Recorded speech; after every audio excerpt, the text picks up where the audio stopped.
with Jenny and Jenny.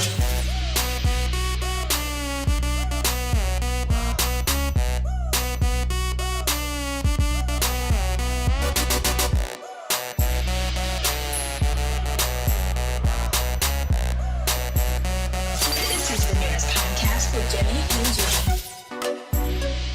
Jenny. Dual set. Heart to heart. Noonas podcast. Welcome back once again to the Noonas podcast. As always, with your hosts, Jenny and Ginny. Yo. Wow, we're actually back like within a week this time, Ginny. We're actually on a roll. We have a schedule. Now. We'll see if we can get like the previous episode out. I'm still working on that episode as the time of this recording, but it will be out, I promise. But yeah, we're actually finally kind of getting on the schedule. Only for you to go on hiatus in a little bit because you're going on vacation, but that's all right. At least it's a schedule right now. But we are back, kind of playing a little bit of catch up this week, as well as catching up with the newest releases coming out of Korea and K-pop, as well as your current K-pop news, kind of breaking this week. We also have a special guest on the show once again this week. At this point, we're just going to be like Noonas and Friends, I think, at this point. We should really rename the show something. Chunga, our podcast. Yeah, Noonas and Chunga.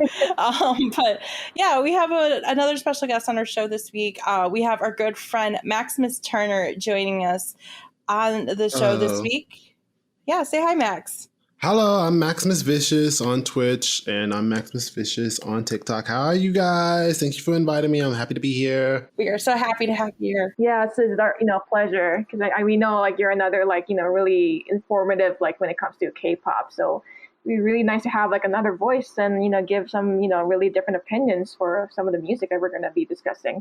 Thank you for having me. I'm excited. Yeah, as we were even talking off mic, off the recording a little bit about even our differing opinions of music even before the show. So it's kind of fun having different discussions about K-pop with other people. I like having these different discussions and hearing what other people have to say about the industry, and not just being in my insular bubble of people who like the same groups as I do. So it's nice to kind of branch out. Yeah, and how about you, Max? What was a quick story and how you got into, K-pop and all that? And what was your first group? My first group that I got into was GOT7. I got into GOT7 back in 2017, I think, actually. So 7 works.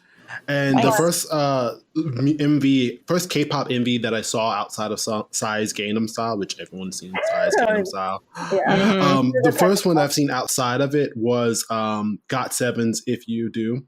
Oh, nice. That was the first comeback, and I started watching the variety show on V Live. I used to sit up at night and watch it on my little phone, and I just fell in love with all the members. And from there, I was like, let me just see what else K-pop has got to offer. So I consider myself an I GOT7, and I love Blackpink. Consider myself a low-key Blink, not a super Blink, but a low-key Blink. And yeah, that's kind of how I got into K-pop, was through GOT7. GOT7, they're my ultimate bias group, for the record, as well. And and Jackson Wang is my ultimate bias and my baby daddy. So yeah, that's how I got into K-pop.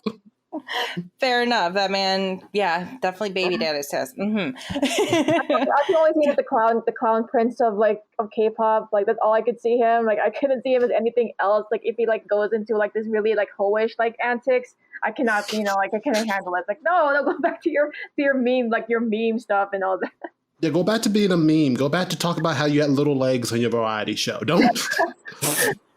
Also, that is a classic variety show, K-pop idol variety show. Their hard carry series, as well as any other variety shows, they are sheer chaos. Honest to God, I've seen a couple episodes of their variety show. I haven't watched all of it, but I've seen a couple, and yeah, that's a boys ain't got no sense. They ain't got no sense. I think I have no sense. It's the only group that we could not take seriously at all. We just scream and just fool around. It's just 100% chaos with GOT7. Yeah, GOT7, hard carry, or ING, both of those you couldn't. It ain't got no sense.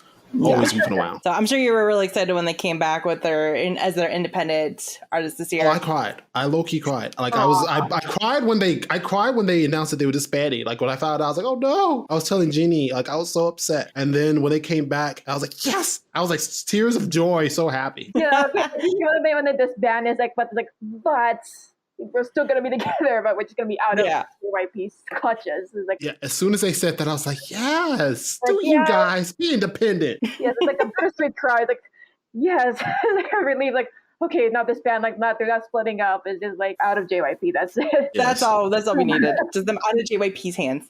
That's all out we of wanted. JYP. Out of JYP. Oh God. Because not me having one of my alt groups, Stray Kids, still like in their hands. Although they're mostly, kind of their own thing. They're kind of their own thing because I feel like he cannot touch Three Racha because that's a whole nother thing. But besides, JYP be walking around like, oh look, there's a Stray Kids album. Wow, amazing. I know, right? It's like, oh look, Stray Kids. They just casually sell 1 million albums earlier this year, so okay. Meanwhile, like, I'm gonna go terrorize Twice and ITZY for a little bit. You guys have fun. Yeah. Y'all cute, have fun. Meanwhile, Stray Kids is out here just like causing anarchy. So I have my groups. Why do the groups that I like cause anarchy? Low key. Anyway, I just realized that now. Both my alt groups are like kind of like anarchy right now, especially with ATs. Anyway, before we devolve any further on the sidebars, we have a jam-packed show today. Like I said, we're kind of getting a little bit catch up from our last episode. Because we didn't get out to these with Ray. We're kind of playing a little catch up with some of our singles we missed when we were doing our massive catch up on our last episode. So hitting up a couple singles that we missed from the month of June. Notably, we're talking about the debut of the girl group Lapillus, as well as new singles from both Dawn and Sunmi, as well as new albums this week. Probably the most highly anticipated album this week is aespa's with their second mini album coming out this previous Friday, as well as new albums this week from Chunga, Super Junior, and SF9. So we got a jam-packed show for you today, but we do have a couple news stories to talk about before we get into it. And I guess kind of going back to our whole talk about JYP a little bit, because it was announced, I think it was announced earlier this week that all of Twice has announced that they've renewed their contracts with JYP, and therefore all 9 of them will be continuing under the JYP Entertainment banner with their contracts. So more production by JYP. Unfortunately or fortunately, I'm not sure. Unfortunately, I mean, I really enjoy a lot of Twice's stuff. But yeah, we'll see how it goes. If how much involved will JYP be with them, or if they can allow them more like independent, like producing, or be more of themselves, so to say. When JYP actually puts effort into a comeback, I feel like Twice has like some great songs. Mm-hmm. But it also just depends on like what JYP is doing. Because I definitely feel like there's times with JYP is like, here's a song and I'm gone for like 2 weeks and I'm going to do like, y'all ain't gonna see me. Or then he's like working on his own comeback or something. Like, right. Yeah, I feel like the most recent example of that might have been Alcohol Free. I felt that was kind of like, yeah, here's that one. Have fun with it. Most recently. Because I was like, that's kind of like a forgettable like Twice comeback in my opinion. It is compared to What Is Love or Yes or Yes or Dance the Night Away or some of the other stuff like I really like from Twice. Did he do Scientist? I think it was whatever it was called. I don't know because I heard him singing at the end, but it might be someone because there's like a bit of a male voice instrumental at the outro of that song, but I don't know if that was JYP. Because I didn't like that at all, and I feel like that's something JYP would have made.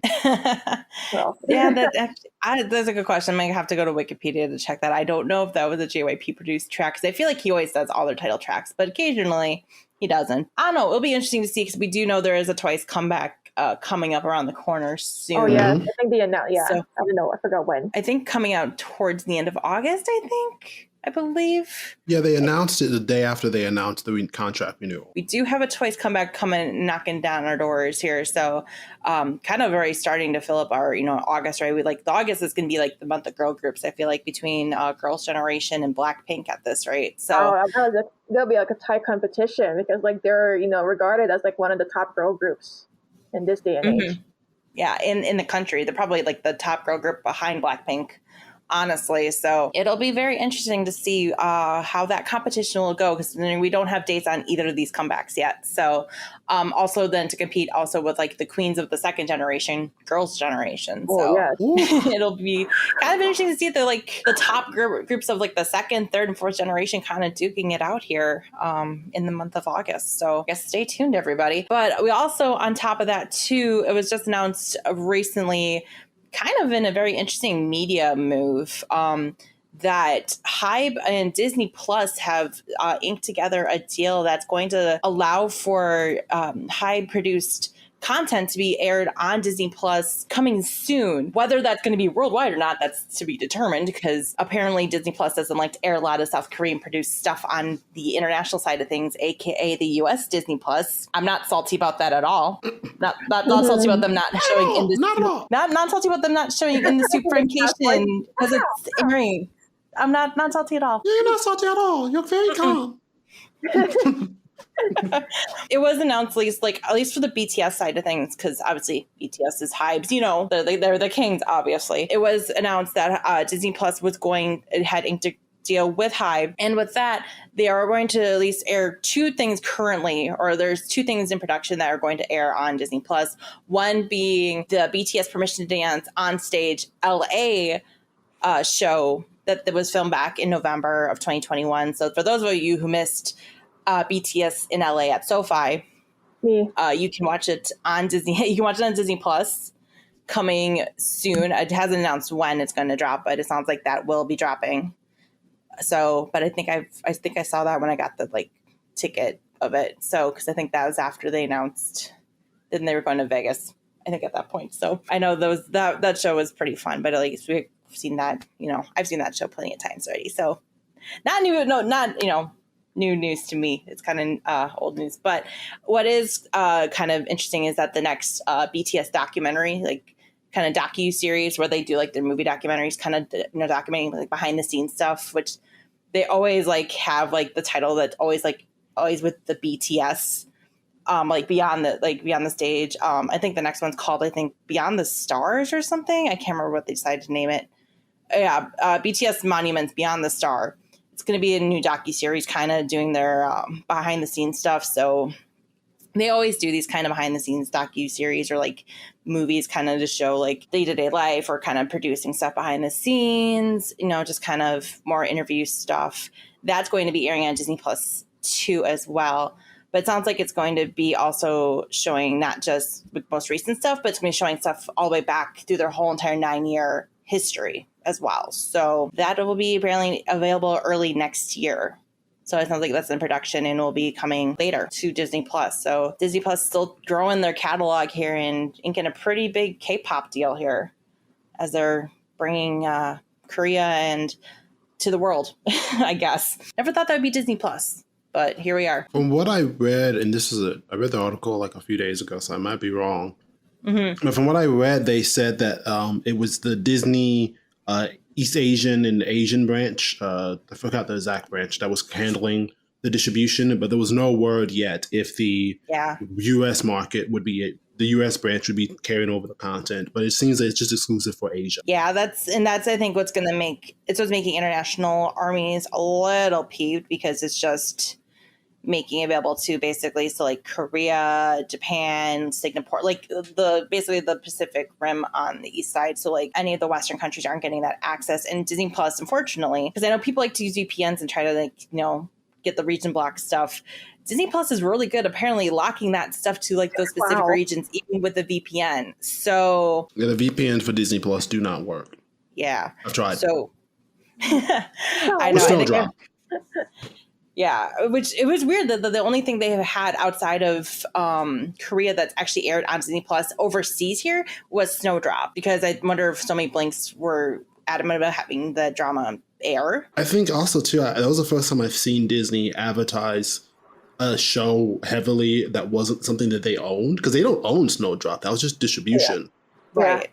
So that was the first time I've ever seen them actually advertise something that they didn't own. Right, because that was a TVN drama, I believe. So that was like actually on like a cable channel in Korea. Yeah. Not that was not met without some criticism, some historical criticism, mind you. But that's beside the point. But yeah, I was surprised too that Disney was promoting that on their advertisements when it was airing, when it had first started coming to the platform, and it was just like, okay, so are you guys going to start airing more Korean dramas? Because I know they had inked deals for some other Korean dramas to be produced / aired on the app, because I think they're trying to hop on the same thing like Netflix, because Netflix has a whole slew of Korean dramas, whether they're original or they're also concurrently grabbing dramas that are airing right now in Korea. So I don't know if they're trying to hop on that train. From what I understand, a lot of it too is because Disney's brand isn't as strong in Asia usually. From what I understand, generally speaking, because a lot of the Disney brands like Star Wars didn't get too much of Asia until like the late aughts. Right. So there's not that fever for like Star Wars. Marvel is probably the most successful thing. Anything Marvel seems to do well. Yeah. When a Marvel movie comes out, Korea was like the second Asian market where it would gross the highest outside of China. Yeah. So it makes sense. But as far as like the K-dramas, I think they're just trying to compete against Netflix and bring in that fanfare with the Korean market, which makes sense. They're trying to get that audience to like Disney for the stuff that Disney makes there instead of just importing stuff there. Yeah. I was about to say it would makes sense with some really good points, because I would have said that it would have been like wasted opportunity since we have like the success of Squid Game in Netflix. And like how much it's been getting awards and nominations for American Western award shows. So yeah, I would have thought like Disney would have latched on to the hype and just like get more Korean media in Disney Plus. But yeah, good points though. Which is, like I said, it's surprising because there's a lot of stuff that is exclusively for like the Korean or for like the East Asian market for Disney Plus. That, like, we can't access here. There's a lot of variety shows and stuff, because there's a lot of shows like I'm interested in. Like there's a spinoff of Running Man that I'm interested in that we can't watch over here because it's region locked to East Asia, and that kind of pisses me off, quite honestly. Yeah, I just wish Disney would kind of see the fruition, because like the Hallelujah wave is still running rampant in America, in the West, and people are still clamoring for that kind of Korean content, whether it is dramas, whether it's K-pop, whether it's beauty, like they're still clamoring for it. So like, and they really should have latched onto that, because Disney Plus literally was launching in Korea right at like the height of Squid Game. So like they had the opportunity to really like hop on that first thing with the app and with their platform, and like bring over a lot of Korean content, like just at the beginning of that all happening. Like they really had opportunity, and I think they kind of squandered it a little bit. I also wonder too how much of it is because I know like a lot of these licensing deals they call like, because Netflix doesn't produce those, well, they do co-finance some of the dramas that they do, but for the most part it's just them distributing. And I wonder if it's a situation where Disney is just already had booked these licenses, of course, months and months in advance, maybe a year in advance. Yeah. So they're just trying to wait out whatever contractual obligation those have. But also it could be a situation too where it's like if you have Netflix being like the biggest, I read somewhere that Netflix is one of like the biggest production companies for Korea at the moment, because they're just funding so many productions. So if you got something like Netflix you're competing with, Disney's notoriously cheap. Like they spend a lot of money, but they're also cheap. Like they're very frugal when they do spend it. So it's like, I do wonder if it's a situation where it's like, we could jump on this Hallyu wave, but how much is going to cost us? Because we're also competing with Netflix, which is like, we'll throw as much money as we can at you. Because like there's still like talks of like I think upcoming like Korean series and like variety shows and stuff dropping on Netflix that I know are coming down the pipeline. So there is a huge influx of stuff on Netflix. That's mostly what I use my Netflix for anyway at this point right now is for K-dramas. I use that in my Viki subscription for K-dramas. Because of what I can't find on Netflix, I'll find on Viki. Viki will have it. Yeah. Yeah, exactly. So that's mostly what I use those apps for at this point. So yeah, that's my my Netflix is mostly K-dramas at this point. So I don't like most of the American stuff that comes out because it's all garbage. You don't want to see Allison Way and the He's All That remake? You don't want to see that? No. Although I do need to watch Stranger Things. I do need to watch that. I'm sorely behind on Stranger Things, especially because now I've been seeing all these edits, all these mashups using Running Up That Hill. Using like an epic version of Running Up That Hill currently. So I love the song. I love Kate Bush. But it's just like I'm gonna like be so worried it's gonna be like overhyped, overplayed, overrated, overused. Yeah, overdose. Yeah, a little bit. I feel like it's almost getting to that point where it's like, I guess it's like internet, slow down a little bit. Let's hold up a little bit. So, but I know I need to watch Stranger Things, guys. Come at me. I haven't watched Stranger Things. You can come at me. I'm sorry. I will get on it. I haven't seen it at all. I haven't seen it at all. So we're in the same boat. Yeah. So my brother's already yelled at me for that because he's like, you haven't watched it. I'm like, when do I have time? Anyway.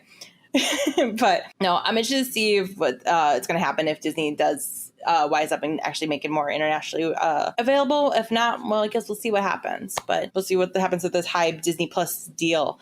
But with that, let's get into our reviews for the week. And like I said, we're going to kind of do this like almost like singles night. We were kind of teasing this on our last episode, Jenny, with Ray, our singles night section of our show, hitting up these couple of singles that we missed on our last episode because we had so much music last week that we were reviewing because we had 11 albums we were covering. So these kind of got pushed to the side, but we figured, no, we did listen to these. They still deserve to get talked about because there was some really good stuff in here. So we're going to bring them up. We're going to talk about them real quick. Starting with a big debut that happened back on 6/20, and that is the new girl group Lapillus with their debut track Hit Ya. I hadn't heard too much about Lapillus. I guess I haven't been paying too much attention about them, like their debut and stuff coming up into it. This just kind of swung like right out the gate and like hit me in the face like aggressively. I was quite shocked at like what we got from this. So this is nothing like I think I've ever seen even for a girl group debut. A girl group because when I first reacted on my own with the music video, I was getting a bit thrown off with like some of like the first raps because it kind of felt like really like nasally and it's like a kind of like like that kind of like really high pitched type of like rap. But when it got to like the chorus and then going into like more later into the song, I just noticed how this feels more like a performance piece more than like distributing a lot of like lines for the vocals or the rap line, because I think the middle of the song it was just them like doing like this performance piece and just like nothing at all. Like wow, like never had that in the girl group. Like I don't know what was like the last group that tried like more of like dance more than just like showcasing their singing or their rap abilities. Yeah, I can't remember a group actually literally because like they literally don't like it goes like verse chorus and then it literally breaks down to like a dance instrumental in the middle of the song.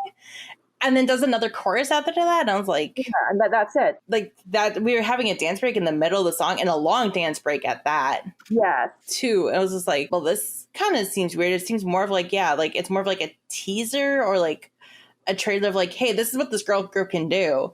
Not really a song per se. Yeah, it's kind of like a very like a cinematic, like a cheerleader performance. It reminded me a lot of Luna for some reason. Like it reminded me of the Luna so bad. And what was the last one they did? Not the most recent one, but the one that had like an African style to it. It reminded me a lot of that in terms of the visual ones. I think it's Paint the Town. Paint the Town. Something. Okay, PTT, yes. Yeah. It reminded me a lot of that in terms of like the visuals and some of it, because like this seems like a weird variation of Luna, but the track itself, I'm being honest, I felt was forgettable. Like I felt like this is a song that, quite frankly, I don't know if it's that strong of a debut. I think it would have been better if it was just like, how like they do, it's where in K-pop, like a subtitle. It would have been nice if this was like a subtitle, because I do think it showcases these girls as like performers. So if it was like a subtitle visual, like a dance performance video, and then we had like a title track, I would have loved that. Because I do think in terms of showcasing what they're capable of visually and as a performance group, it was great. But the song, I was like, the instrumental in the middle, I actually do like that part. But the song overall, everything else around it to me just seems kind of blah. Yeah. So I feel like if you're going to have a song like that, make it the subtitle, because that's what it, performance-wise, I felt like the visual delivered. Like, I feel like if in terms of showcasing, these girls have stage presence, I was like, okay, these girls, I don't know how to pronounce their name, but I'm going to watch it. Can I say something that might be slightly controversial about this one? Why was I getting NMIX vibes? Okay. I guess, but I just like if you want to be like the like NMIX, you gotta like switch up the genre and all Right. that. Well, Yeah. because I say kind of like with like the whole aesthetic of the music video, because the music video was kind of giving me like that whole like, you know, the bright and then the dark and stuff like MX was doing. And then also some of the visuals too were giving me a little bit of MX. And I was just like, okay, we saw this earlier this year. And then I had issues with that because of other reasons. But that's beside the point. But it's like, it almost feels like they're also trying to do like the weird like mix pop thing, not to a successful, because it's really loud. Like the track is very loud and almost a bit overproduced. Like their voices are very loud versus the music being so quiet. So, like it's this really harsh like contrast between everything. See, for me, it felt like it was an attempt to try to make them, because I do think they were trying. Like I think the in-mix is actually fitting, because I do think the new trend for the fourth generation of girl groups is to subvert expectations. Where it's like it starts off one way, because even aespa does that. Even, I mean, we're going to get into that later, but like they subverting expectations. I mean, in-mix is probably the most egregious, because they literally just say it's a different genre. Like we don't care what you. It's a different genre. It's a different song. But with this, it's like, okay, so you think there's going to be like a traditional song structure, but no, we're going to break. There's going to be a whole dance section in the middle of this track, and I like it. I do think it's good. I just wish the verses and everything else were memorable, because I feel like a dance section like that only works if you have everything else around it is memorable and eye-catching. To me, it just felt like generic girl group rapping with no personality, really. Yeah. But I do think the visual alone was enough for me to go like, I see your potential. I just don't know if this was the song to do it. Yeah, which is why it's such an interesting choice, because it's really, you know, very, I guess, bold to say that they choose this kind of like song or music to debut in. And you know, like they really have like a really strong performance, because I was really hyped with like at the middle of the video. But I think that's pretty much it. It's like I think you just have to see the music video, because if you just like listen to like, you know, on Spotify or just like the audio version, it's like there's nothing that much like that would grab you. Yeah, I mean, I listened to it on Spotify, and then I listened to the instrumental, and like the instrumental is kind of forgetful too a little bit. Like I kind of see where they're going, because like there's like that Middle Eastern kind of sound like I've been seeing a lot with a lot of girl groups as of late, and like production, but like the music's really quiet in like the verses, so like that's why I see that egregious like overproduction with their voices being so harsh and kind of nasally a little bit when it's in the verses and then the chorus and stuff, and it's just like, yeah, it doesn't quite click for me. It's not quite all the way there. Like, yeah, this would have been good. Yeah, it is, as you said, Maximus, it'd been really good if like this would have been almost like a B-side and they had a different title track, because like this would have been a really strong debut to like show like, hey, they can still perform as well as then actually have a song too. So I'm rewatching the video on my other monitor right here. The video, it reminds me of aespa's what's it called, Next Level. Yeah, because there's a part where they're on a giant CG set, and there's a bunch of like it looks so much like in Black Mamba. Yeah, not just like with like aespa, but just like the concept and like their imagery of Lapillus, because we have a lot of like star and like you know, like a lot of like star based astrology. Astrology. That's why I thought Luna too. Luna and like what else? Like Kepler. We already have like a lot of star-based. Yeah, we have a lot of star-based groups currently that have just debuted. They have a lot of cosmic groups that have debuted that are girl groups. So it's like, we gotta have, concept-wise, could maybe have been something a little bit more creative. So I don't know. Yeah, even the album cover is like the most like basic of like type of like album covers, because like I thought like because I've seen.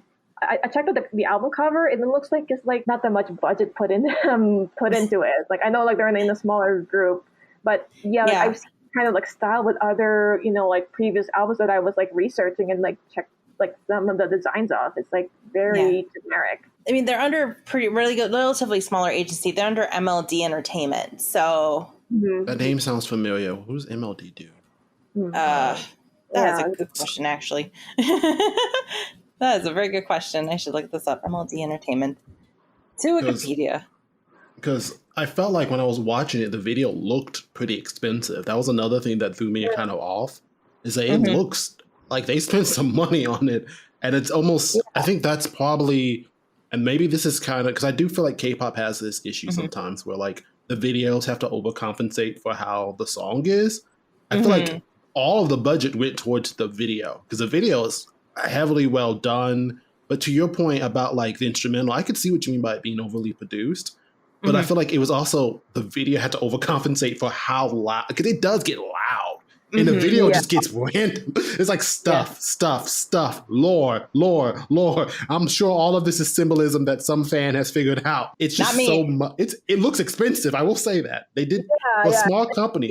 It has a budget. Yeah, I'll say the company also is also the same home of Momoland and T1419. So that's why it sounds familiar, Momoland. Yeah, because of Momoland. But also T1419, which is also a very heavily produced group, because that was a whole boy group that was, I don't want to get into T1419. Who are they? At this point. I don't know who that is. T1419 is a boy group that just debuted last year. Like, it was very weird because like when they debuted, they're all coming out with like, they literally like all their names were sounding like Terminator names. It was very weird.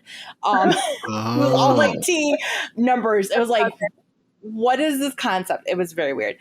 But yeah, I've listened to some T1419. It's okay. It's kind of forgettable fourth gen boy group stuff, honestly, in my opinion. Sorry, guys. Yeah, I don't know. It's, and like I said, I'm just getting some vibes too, just with some of the imagery I'm getting and some of the vibes I'm getting. I'm getting some MX vibes too for me, just like from what I saw from OO. I'm kind of seeing the similar thing here in Hit Ya.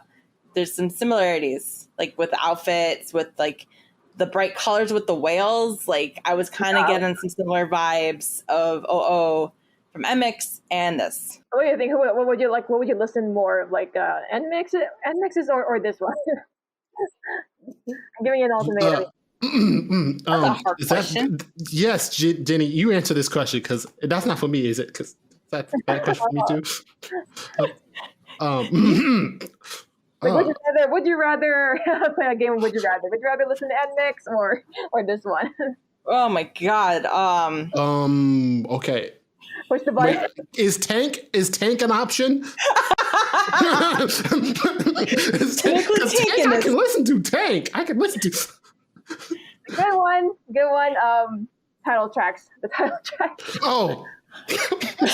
He's like, I'm out of this question completely. Yeah, it's like I jumped. this is a hard question. This is really a hard. Would you rather? Okay. Like, which one? Okay, I would go with OO only because I do think OO is two pretty good songs separately that perhaps if it was a live performance and they mixed it together like they did, it would probably work. But as a song itself, it's not listenable, but I could do OO more than Hit Ya because I feel like Hit Ya, I only like the song because I like the video. Okay. Cool. Jenny. That's a fair assessment. And like, I'm not gonna lie, I'm as much as it pains for me to say this too, I kind of honestly rather listen to OO only for the fact that OO kind of sounds like two songs and they're like two competent songs. And I can appreciate that. Like there is some competency there and there's some strengths there. That being said, I still don't forgive them for stealing ATEEZ's concept. But anyway, and other concepts. I still don't forgive them for that. But that's me being still salty about that. But also it's just still weird that people are come back around on OO and I'm like, y'all can do that. I don't understand fourth gen girl groups. That's beside the point. At this point, apparently. I don't know. Person. I don't know. This was I guess I want to see more just to see what else they can do and see if this is what it's going to be like. Because this was it. This is all we got. We literally got this track and we got an instrumental. This is all we got. So we don't have much more for a debut. I'd like to see a little bit more before I have a better opinion on Lapillus. I mean, okay. So. Well, shout out to one of the members, Shanti, because she's one of my people. Half Filipino, half Argentinian. So. Yeah, I'll say this too. This group is very international. The leader is Japanese. There's a Chinese American in the group as well, and then the other three members are full Korean. So it's a very international group. Yeah. So I wish you the best because I'm trying to support my people here. Nothing else. I'll still have Dara. whatever. But like I said, I will give them another chance. I just want to see what else they can do because, like I said, I can't really base an opinion off of one song. That being said, I'm still a little hesitant at this point. So, but I guess we'll move on from there. We'll move on to our second single that we're gonna kind of go back to, and that's from Dawn, with his single Stupid Cool, which came out back on 6/16, which, God, he's giving me and my boyfriend a run for the money for how, like, sickly sweet him and Hana are at this point. Okay, Yes. well, okay. I'm not gonna put you on that line because at least you guys are not annoying with your like relationship, like public displays of affection. Because Yana and Thank Don, you. like it's almost like it's obnoxiously adorable, like but it's very admirable at how they can still be together.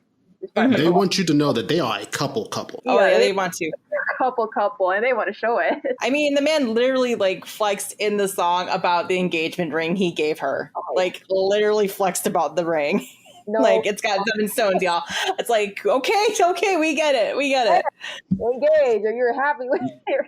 You happy and you got money. Okay, we Get it. rich and you love. Yes. He's like the Tom Cruise. Like I'm in love with her.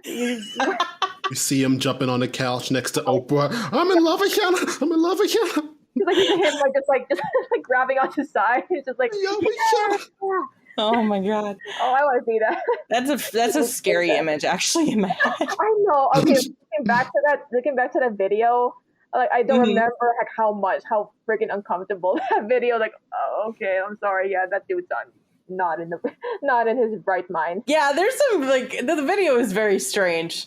Like I'm just gonna sit here like, y'all, you really gonna put this kind of stuff in the video? Okay, I feel like this is a part of your brain I didn't really want to see, but here we are. Thanks, Dawn. Thanks.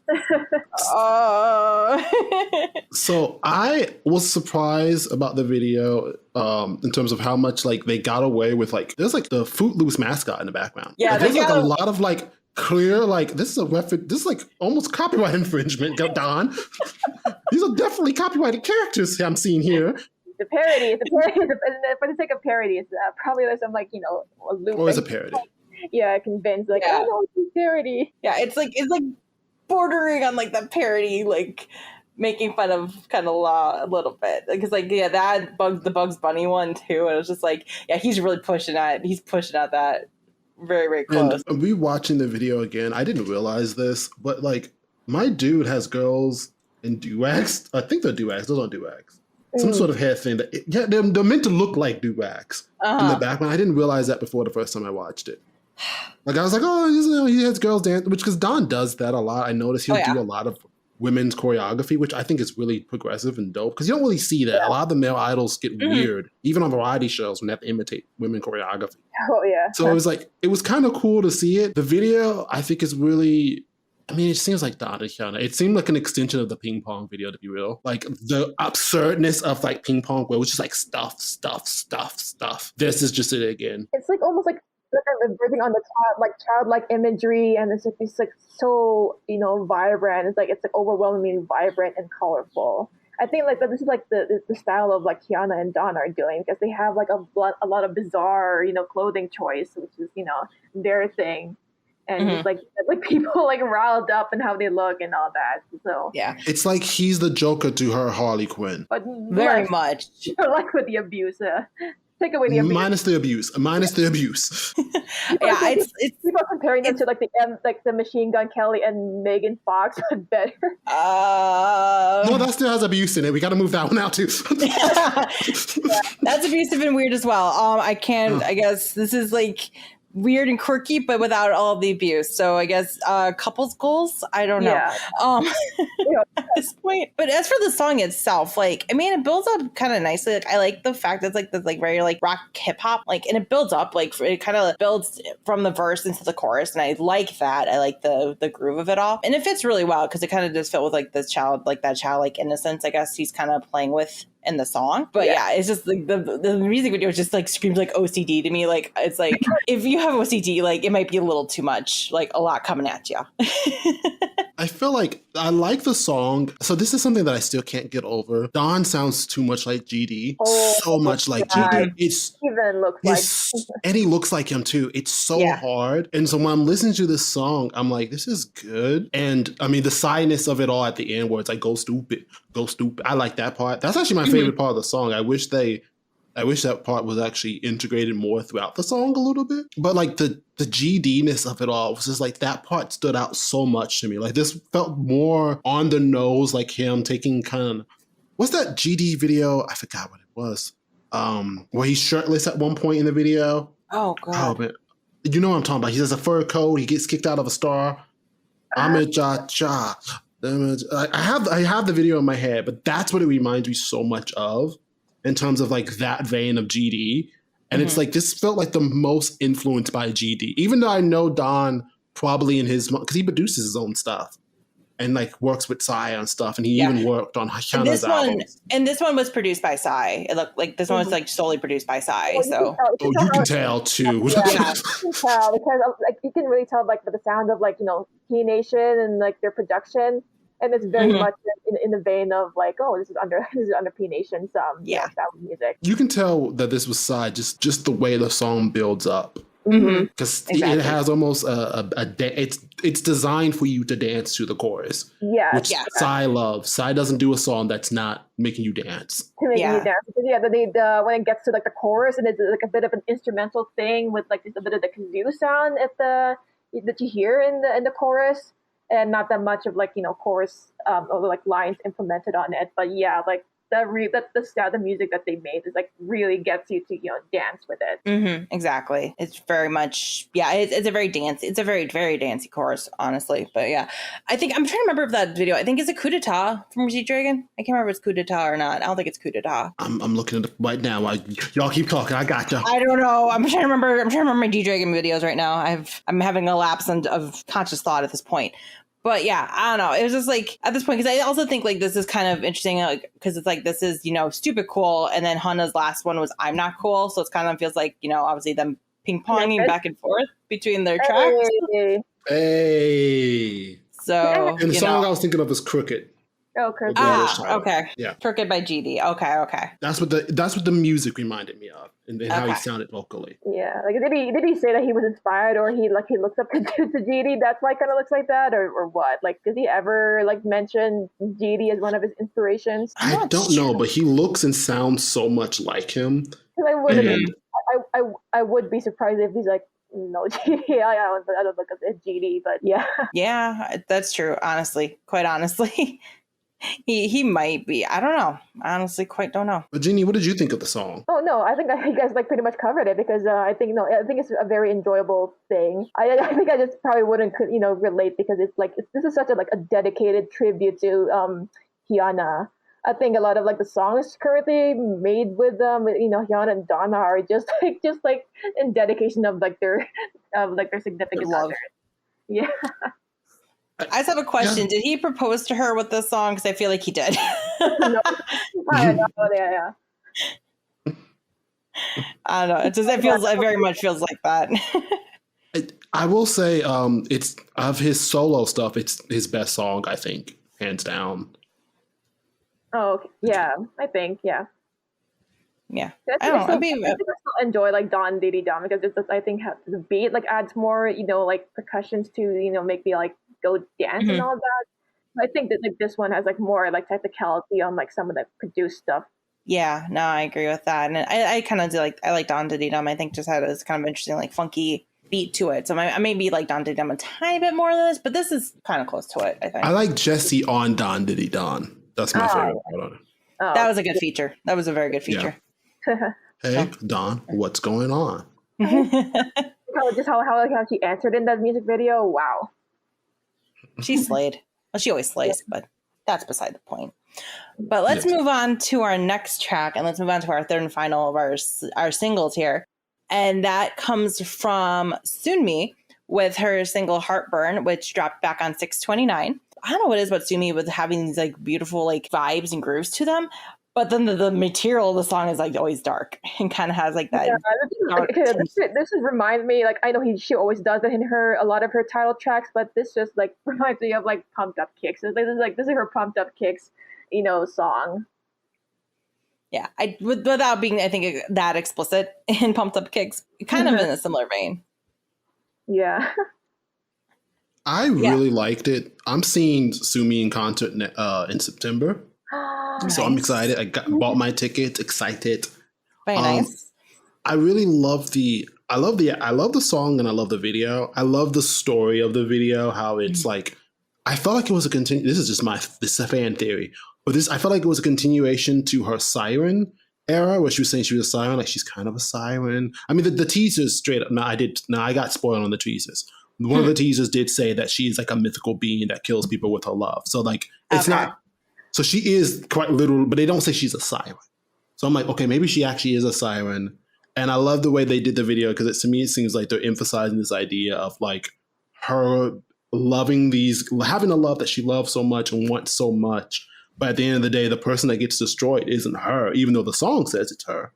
The person that gets destroyed in the relationship is the man she falls in love with. Yeah. I just thought that was clever. I was kind of interpreting it I was kind of interpreting it to see, like, I think she was like trying to like actually kill those guys like deliberately.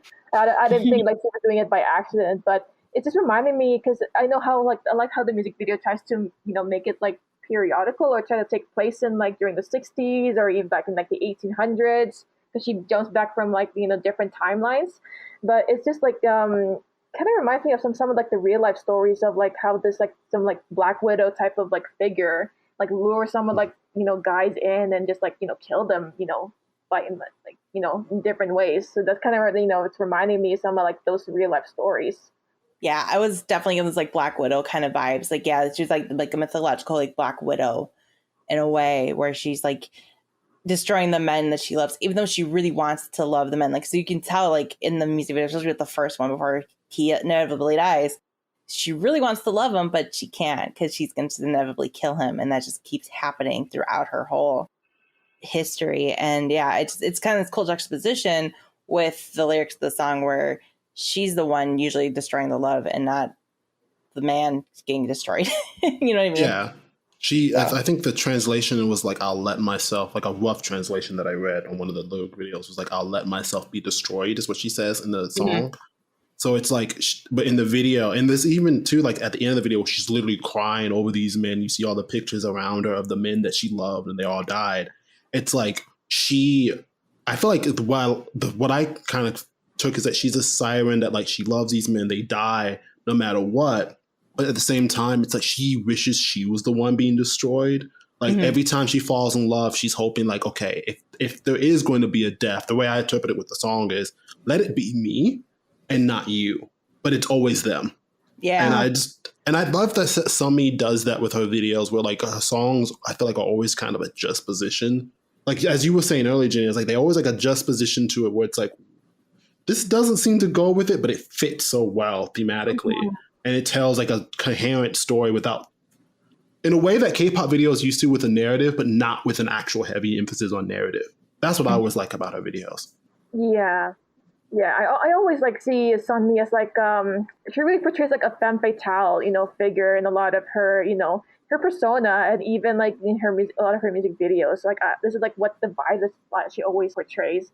But I like the switch up, or like a bit of like the change in tone, where she doesn't mean to like kill those guys, and it's like some kind of curse that she's been like carrying for all these years. So it's like very tragic in a way, and like covered in like these really upbeat sounds, as you said before, Jenny. Yeah, because the sound of the song itself, I was getting these like very like lo-fi, like almost like 90s alt vibe, very adult alternative rock kind of vibes, with like a very big emphasis on like the drums and the bass on the backing, and I really enjoyed that.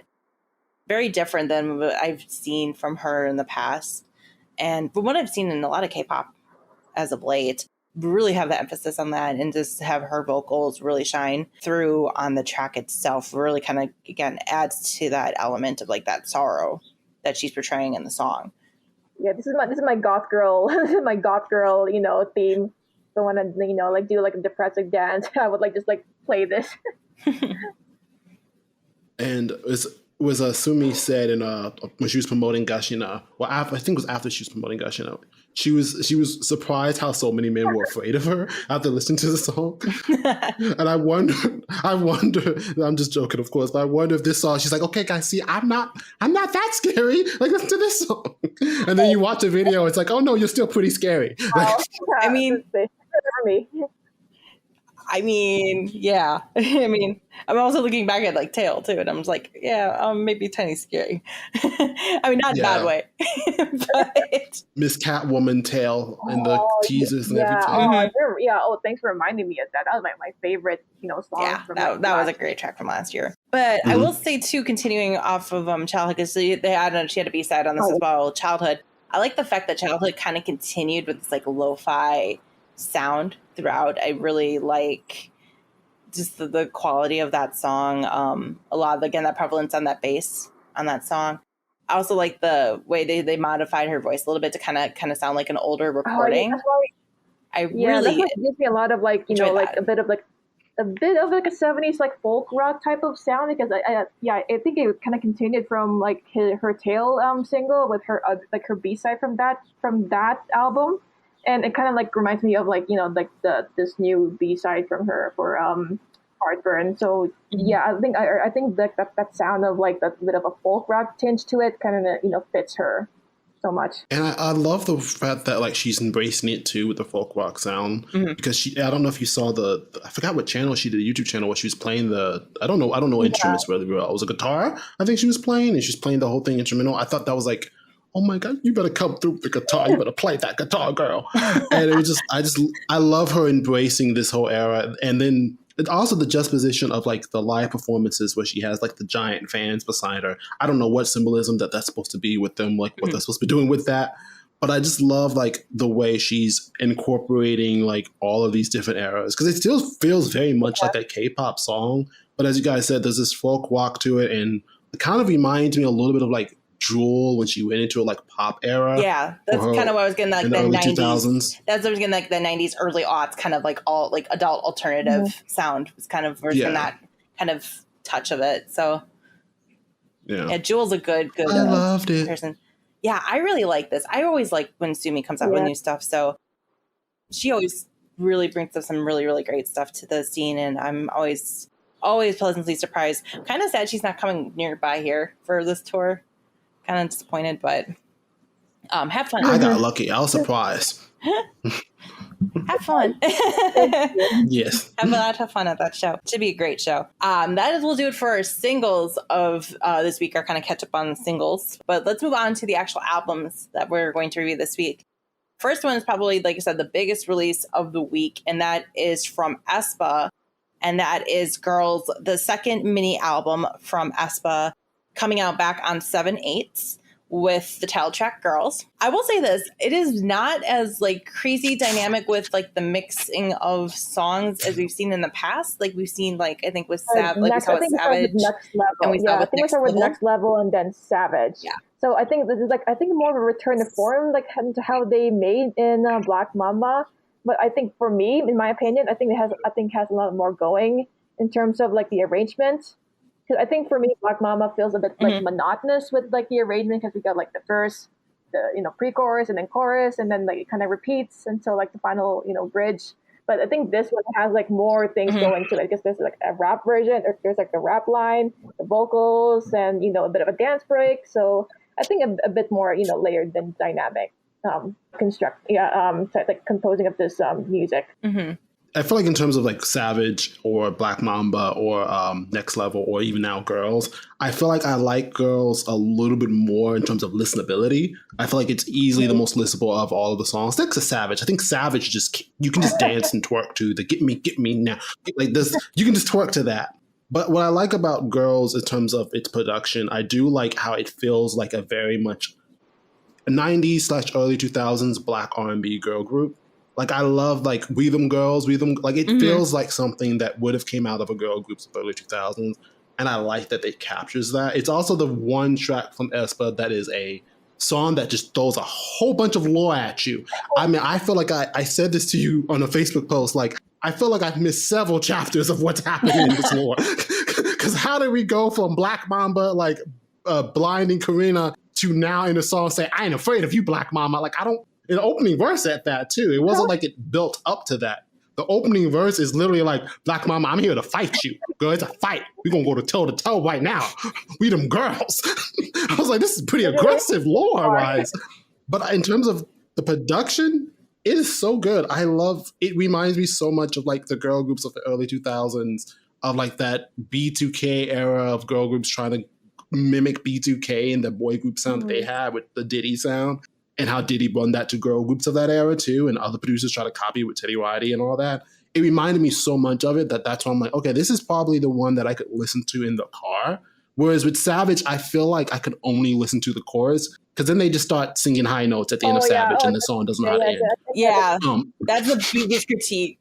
That's the biggest critique both me and Jenny had of Savage. It's just like both, I think, what Giselle and Winter just like belting on high notes, and it's just like, okay, both stop competing with one another. Laughing, like we get it. Vocal, belting. Because I think with this one, I think it's like has like a better, like approach to having like the final belt outs, like SM like loves to do. So I think it was done with Winter, but I think it's a little bit like harsh to the ears. But I think it's like it's done one time. And then we moved on to like the final chorus. And they phased her voice out rather than her keep going on and on and on and then doing a run at the end. Because that's what happens in Savage. She has a high note and then she does a run at the end. And it's like, girl, you already hit us with the high note. You don't need to do the run. We're not Christina Aguilera in this song right now. Singer, Ding Ding and Winter. You guys are doing too much. Too much is happening right now. Like, just reel back a little bit. Oh. It's also the first song where I feel like they know how to end it. What do y'all think? I feel like all the other songs, they didn't know how to end it. Girls actually has an ending that actually makes sense. I song-wise. I see that. Yeah, because I'm trying to compare, like Black Mama, Next Level. Yeah, trying to figure out how they ended. For me, I've been trying to give aespa a chance, and they just, I feel bad, but like they still don't click with me. Like, I'm sorry, they just don't. Like, I'm trying. Like, Next Level grew on me, and I keep saying this. Next Level grew on me. And Savage, I have my issues with. It's kind of growing on me. Like, and this one just felt like, I don't know, it felt kind of forgettable for me. Like, it felt kind of fourth gen generic to me. I think I'm more tolerable for aespa, because I think I like if there's like a party and then like they put on like aespa songs, I would probably like dance to it. And I think I like this. I think I like this more of like their title tracks, because it pretty much screams NCT. Like the sound really sounds so much like NCT. Like their current songs like Glitch Mode, even like the music videos like has some elements of Kick It and Punch. It has like the Asian like back. Yeah, it looks like the exact same set from Kick It, actually, to me. It does. It really does. Yeah. But that music, I felt like that could have like belonged to NCT, but they probably gave it to aespa instead. But I wouldn't like be so mad, because since they're a lot of their futuristic aspects connect to each other anyway, so not a big deal. But yeah, I think that's why I think I grew or connected with this personally more, because of my bias for NCT. Mm-hmm. Yeah, I don't know. I'm trying, and it's just like, I don't know if it's just because I'm just like, I don't know if it's just the whole package for me for aespa, just because. I mean, do we want to get into the music video? And do we want to get into the choreography of this? And I've been seeing this complaint a lot actually online. The choreography has been kind of sad this comeback. Like, it's very, I don't know if y'all watched the GMA performance, the Good Morning America performance they did the Friday this came out, versus like, I stayed up early to watch it. Did you stayed up early? If you watch that versus like seeing something like a Studio Tune performance, or like actually watching like the more of the dynamic, like it works. The choreography works better when you have the dynamic camera angles and stuff. Like, that's what SM, I think, is doing with these choreographies, is they're trying to make them look better with dynamic camera angles. Live and stuff, like on stage, it doesn't look good. As Max is trying to actually do it. I know it's supposed to be closer. Zoom in, and then like trying to say like, I know. Next member. Yeah, it's. Oh no! I think you have more thoughts into it. I totally agree with the criticism online about the choreo, because It looks goofy. It looks really goofy outside of a dynamic camera, and that's what I noticed. This when they were on the Nick Cannon show. God, R.I.P. that terrible show. When they performed there, the girls were there in person. They were in New York City. They did an interview, but the performance was a pre-taped performance of Savage, where they got to control the camera angles. And remember, when they released Savage, they released a video that was literally a camera type, like the subtitle was supposed to be how to do it in camera, Right? Yeah. how to shoot it. So it seems like SM is really trying to take control on how aespa is presented choreography wise. That doesn't translate well live, as you were saying, Jenny. And I feel like that is probably, let's be honest, aespa doesn't have the best stage presence. So having that dynamic camera helps them a lot. Yeah. Taking it away, it's like, ooh, girl. Yeah, that's Do y'all like, have the rhythm? biggest criticism. Like, okay, I do love aespa like more, more than Jenny here. But yeah, like when I watched her like stage performance, it's like it's not very engaging enough. And yeah, that's like I think I was about to ask you about like what do you think about their stage presence, because like I think this is like the biggest criticisms that people are saying about aespa is like not that much like emotions built with what they're portraying. Because I know like if you wanted, I know it's hard. I know it's hard to like sing and dance at the same time. I get the defense here, but yeah, you gotta like work on like be like into the music that you're you're performing, as well as like trying to connect the story that you're trying to present here. Because I know you're trying to like create like this narrative of the four girls like battling the big bad, which is the Black Mamba. But there's not much emotions. Like like they look so bored, like fighting, like yeah. Like Why? And like when you said stage presence, Jenny, I was like, girl, I tried so bad. I was like, girl, we don't talk about stage presence with aespa. That's not something we do. Stage presence. You're like, get out of here with that stage presence stuff. Get out of here. They remind me of Red Velvet to a degree, because Red Velvet I feel like has a stage presence problem as well. But like Wendy will hit a high note live, and you'll just forget all about it. Right. None of the girls in aespa can sing live, from what I've gathered. That's just an observation I've made. Maybe that's wrong. But watching them, I've watched them in Coachella where they had mic issues, so I can't really judge them there, because everyone that Coachella set at 88 Rising, Jackson, even BB, all of the mics were either really low or really loud. So I can't fault them for that. But watching them on GMA and then watching, of course, their music shows, and not this comeback, but the last comeback, they don't have stage presence. They can't really sing live. And there's choreography. I feel like, here's the thing. A good dancer could hit almost any choreography and make it look good. Yeah. Because if you look at Psy has the most ridiculous ass choreography you will ever see, but he sells it. He sells it, and his dancers, they sell it. Even Hyuna, like if Hyuna has a whole part of I'm Not Cool where she's like wiggling her arms like a gyrating motion, and it looks so stupid if you try to do it yourself, but she sells it because she has stage presence, and she also is a trained dancer. I feel like aespa, and I'm probably going to get crap for this, I feel like aespa probably needed a little bit more time in the oven, because I feel like as of now, we're watching a girl group find their footing right in front of us, because I do think they've improved a lot from where they were, even in Savage. Like they have a little bit more stage presence as they've gone on.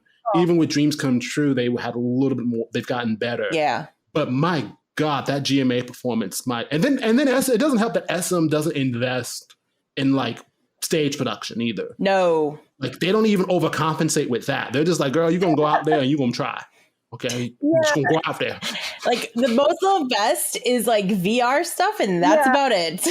I feel like. And even the VR stuff is not even really well done. It's like in a screen that floats on top of the stage, even though it's supposed to be part of the stage. Right. Yeah, you guys pretty much like nail it. Other than like them like looking, like more deadpan, uninterested and soulless into like, their performance. I'm sorry, uninterested, deadpan is soulless. That took me out. I'm sorry. I mean, invested into like performance. Like they look kind of like bored. Like here's the performance, and then we're out. But yeah, there's like. They can't rely on like the camera, the camera people all the time. Like they gotta, train them into like bringing like more energy to the show. And because like I get like, you know, the ones who are defending like, you know, oh, they're trying to look like robotic into like their looks and even in their dance choreographies, like, yeah, but since they're trying to portray like the warriors or like like, you know, the concept of them like being warriors to like fight the big bad, you know, the Black Mamba, they gotta have like some emotions like put into like, you know, to the story that they're trying to, you know, show here. Like have like, you know, like seeing them like struggle, that anger, fierceness into their eyes, like have like an actor, like some kind of acting coach, like train them, you know, to act. And then like, yeah, and there's some of the shots in the music video of them like looking to the camera. We gotta like kind of like get rid of that. I know SM loves, you know, or a lot of K-pop, you know, music videos love doing that, but have like, you know, like some kind of like acting, you know, thing to make it like have us invested into, you know, like what's going on into the video. Because I think you know, like an example would be EXO's like music videos. Be it as it may, like how campy like a lot of their music videos were. You can like see them like acting, like going through like the motions of like, oh shit, like this is happening. Like, oh my god, like we have superpowers and all that. Their music videos with Lucky One when they're like trapped into like this facility and then like they look so like lost and trying to like escape from the building. It's like you can see like the fear in their eyes and like trying to like fight up those enemies. Oh yeah, Dio is acting his ass off in all those videos. Even I think we can like look at some EXO music videos as examples and trying to like channel that into aespa's music videos next time. Especially because they're both SM, you know, groups. It's like SM can do this. Like SM, you have the money, you can do this. We're just saying. It's also kind of a weird thing. I feel like the video because it looks great. It looks expensive, you know. Yes. But to your point, Winter, I don't know if she's killing Black Mama, but she goes, I'm just doing that like as if you can see me. But she just slightly, she does a deadpan, no emotion in her face against, I'm assuming, the stone heart of the Black Mama with no emotion in her face. She just slices it. And it's like, there's no emotion. It's not so like she's doing this really powerful thing. And even the video, it starts with her talking, like she's like, I'm not scared of you, Black Mama. And I'm like, the look on Winter's face is like, I'm not scared of you, Black Mama, I guess. I mean, I'm here, girl. I mean, if you're scared. Like, it's not like she's supposed to be, to Jenny's point, like she's supposed to be like I'm a badass girl. Like, you ain't got nothing on me, but it's not sold.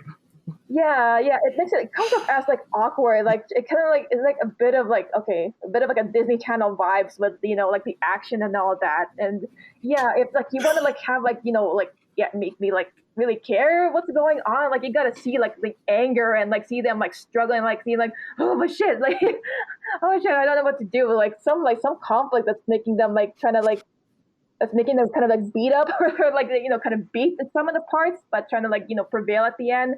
Like, you know, like the part when like Winter was like cutting down the heart of Black Mamba or whatever that is. Like, see her like gritting her teeth and just like, it's like, that's some energy. Something. Give me some emotion. Something. And then, I mean, first of all, I'm gonna be honest. I disagree with the Disney Channel thing because I've seen Lizzie McGuire act better, whatever what she was doing back in the day. Okay, Demi Lovato isn't necessarily known for their acting, but when they were acting, Selena Gomez. When they were acting, Selena Gomez. Just saying. There is something, I don't know if we're going into the album at all or if you have time to. We can get into the album here in just a second. But there is something I will say about the overall group in terms of the music.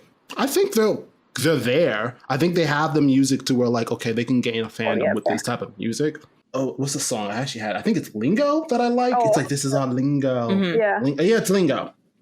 It's literally called Lingo. I was like, is it something else? Lingo is a song that I like, and Illusion is the best song. That should have been the title track, in my opinion. I agree. Were we not screaming about this, Ginny? Were we not screaming about this when that track came out? How many weeks ago? That's like, oh man, if this is not going to be like their single track, I'm gonna like worry like it's not going to be as good as you know, like the pre-release of Illusion, but not just like a better, you know, arranged, composed song, but also like the choreography. I don't know if you guys saw the choreography for Illusion, but it's way better. It's like more fluid than like the robotic thing that they're trying to do with the, you know, with the girls. It also goes back to the issue with Black Mama, where it's like, I don't know how you do that choreography live and sing at the same, which is an issue all K-pop groups I think have to a degree. But that one, it's like there's like high vocal parts, and they're like doing the stanky leg with their legs, trying to like kick at the same time. I'm like, you can't hold a high note and keep doing that. Like at that point, I'm like, it goes into like, they don't have the stage presence, SM, but they do have the vocal ability. Or maybe not. Again, they lip sync everything, but they have something there, whatever it is, to where like you could have balanced this performance with the song better, because the song is fire. Illusion has the post-chorus like instrumental that goes no, or whatever that is, and well done. The verses are catchy. It's the first time I feel like in a while where like a girl group has, because Blackpink does it all the time, where like a girl group has had like a verses that are actually memorable. Yeah. Like the verses for Illusion are memorable. They actually catch up. And then the way they build into the chorus, it's a better, fundamentally structured song than Girls, to be honest. I get it. Girls is more like, this is us destroying the big bad, which lore-wise doesn't make sense. We just met the big bad like 5 songs ago, but hey. But like Illusion is just chef's kiss. Best song on the album, by the way. It was like the post-chorus like breakdown. I love like the sound of it. It's like so echoey. It's like the reverbs into like, the room. I think it's more atmospheric. It is, and it sells more of the mysterious nature of whatever the hell aespa is, because they haven't really established what the girls' side of it are. I mean, they have the YouTube series, but they're only 2 episodes in, and I haven't watched it. It's like, I don't know. I want to watch like everything in here. It's like 20 minutes long. Yeah, it's Great. like, this I is have more lore I have to figure out because I'm in the middle of, ATs. I'm in the middle of my ATs comeback lore, which just like the little 2 trailers that just dropped are like literal like lore dumps. So hi, welcome to that. Welcome to that hell. But also like other lore like between Tomorrow by Together and somewhat Stray Kids lore and like BTS lore and Jesus Christ and Hyphen lore too. So I'm like, I have so much lore to catch up on, but. I still don't know Stray Kids lore. I just be watching the comebacks. Well, it's something to do with like finding their way in like multiple reality or something. Because I don't know. I had stays coming after A-Tini saying that they were stealing stuff again, and I'm like, have y'all not been paying attention? ATs has been teasing this shit since 2020. Anyway, y'all aren't paying attention. I will say I'm a little disappointed in the album itself that a lot of it is holdovers. A lot of it is just stuff that have been singles that have been released, including Black Mamba is on the album. Dreams Come True, Life's Too Short, Forever, all stuff that they have released in the past are all on this album. So we only really got like 3 new songs plus girls on this track, on this album. Just a couple of more new songs, which is Lingo, I See You, and which one is it? Yeah. Life's Too Short? But we already heard Life's Too Short. Well, Life's Too Short had an English version that came out before. And then but that was the Korean version. Same like with Illusion? No, it came out before Illusion. It came out earlier in 2022. Okay. So, but there was a Korean version that came on this album. So there's a Korean and now an English version. So yeah, there wasn't much that they added in terms of new music because they've been just dropping like singles, and then they just had a bunch of like old singles that they put on here too. Basically, like that. I'm surprised Next Level wasn't on here. I was wondering, like, did they put Next Level in like their last album, which was Savage? No, they didn't put Next Level on Savage. So, which is also then confusing in a lore sense because Black Mamba is like the introduction of the lore, but you're putting it on this album, but you destroyed the Black Mamba music video. Apparently. I'm confused. I'm very confused, SM. How are you promoting this storyline? Super confused. So, but. The only thing I can think of is that Black Mamba. I don't even know if that's true, but like the only thing I can think of is that Black Mamba is like their way, because they performed it on GMA too, which I thought was odd. I would have thought they would perform Savage, but I guess they didn't. I guess their thinking was we already just kind of finished the promotional moment for Savage, and so the next one that we have to perform is probably going to be Black Mamba if we're going to have a full circle moment. But even then, it's still like. I don't know why you would include it on the album other than, well, this is also, I should say, this is the first album to release through Warner Brothers Music because SM did this whole deal with Warner Brothers. That might so that's also my part of it, yeah. That might be a big part of it. So that might, I think this is, I mean, I'm even saying this is literally supposed to be the album that's supposed to give it a big push to the Western market. That's why they did the English version of Life's Too Short. And that's also potentially why, like, they also broke Blackpink's record in pre-selling albums for girl groups. They literally pre-sold over 1.6 million albums, which broke Blackpink's record for Blackpink's The Album, which came out back in 2020. So they're currently the queens of the girl groups at this point. Well, probably until Blackpink. Don't worry, until next month when Blackpink drops their next album, probably. Which aespa, don't worry, you got another 3 years. You got another 3 years to hold that title. Yeah, so like, they start another girl group and then like they forget about you. This is how it is. So, but I guess with that, let's move on to our next album of the week, and that is from Monday 7/11, and that is from Chunga with Bare&Rare Part 1 with the title track Sparkling. Which I feel like is Chunga's attempt at a summer bright poppy song, because I feel like that's like all we've been getting right now is like summer pop songs. And this is her girl group, like, you know, or no, not girl group, but this is her cute girl concept of, you know, in her solo career. Because I think it feels like, you know, like a lot of things that like groups like Twice would do, like this very bubbly, this very, you know, like upbeat, like very, you know, very dreamy and childlike in a way. Yeah, it's the music video itself. It's very summer, very dreamy. A lot of mermaid imagery, I feel like, in the music video. I was definitely getting a lot of mermaid vibes. So definitely fit for the summer. It's bright and it's kind of funny because it's a bright, bubbly song, but it's also like restrained in this mature way that I think Chunga is really, really good about picking her music and like, you know, promoting it. Like she's really good at finding these like very mature sounding tracks, but still expanding her sound.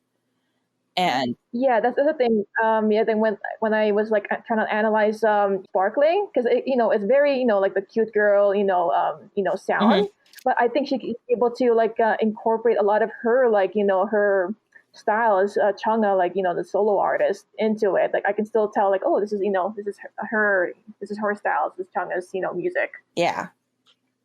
I think I liked most about it is that it has this 80s style. Like it feels very on trend, by the way. Yes. Like the 80s style sound, even if it's perhaps a little bit behind trend because K-pop seems to be drifting into the more, let's just throw stuff at you, vein of sonic sounds. But I do like it a little bit more as a Chungha fan because I loved Kaninsia, I think is how it's pronounced. Kaninsia. I loved. One of our both of us had that as top, but close to our top albums of last year. That was my top album of last year. She slayed the game and left me with nothing. I'm bald. High five on that. High five, yes. High five. But like we keep missing each other. 1, 2, 3, boom. There we go. High five. It's better. But I really like the production. I do agree. It is, for me, it is a little bit, I haven't seen her do a cute girl concept, honestly, since Why Don't You Know? And that was even more Tropic House kind of cute girl. This is literally more like straight up, as you were saying, Twice level like production and everything, where it's like, she's a little mermaid. And I was like, okay, I haven't seen this side of Chungha a little bit, actually. I'm kind of interested into this. Yeah. I've seen Chungha Janet Jackson with Gotta Go. Right. So like seeing Chungha like Twice, okay, let's see where this goes. Yeah, I think that the thing for me, like what makes like very Chungha like very distinctive in her music is her like I think her influence with American pop. Like I don't know if she explained or if that was true, but like a lot of her music feels so much reminiscent to like classic American like Western pop sounds, and you can kind of hear like some of it with her other songs in this album. A lot of it like reminds me a lot, you know, like from like stuff from the 80s or like to like some of the pop songs from like the 2000s. It's like she I think channeled like all those elements into it in her music really well. Her music sounds like someone who grew up listening to pop queens of the early 2000s, like a Britney Spears, even to a degree like Christina Aguilera, in terms of the way Christina Aguilera would experiment vocally with how like, because Chungha vocally, she's always trying to like expand her voice, even though I would argue sometimes she goes a little too far. She is always trying to experiment, and that reminds me so much of the girl groups of that time, where it's like a very pop beat But like in a way of Christina would hit a high note on anything. You could give her the ABCs and she's going to hit the high note on all of those, on every single letter of the alphabet. Okay. Right. And a run. Yeah. Like a lot of like some of this songs from her B-sides, it's just like reminded me of like, like what was like some of the songs here. Like Sparkling, it has like the whistle leitmotif that kind of feels like I would hear from like some alt rock pop song, bands or like artists such as like One Republic, like recently with their Top Gun track I Ain't Worried, because it has like the whistle, like tune into it. And even like Louder has like a bit of like the 70s funk disco, like Mal Rogers kind of, like type of beat with Louder, because it feels like something like I would hear from Diana Ross, like a bit.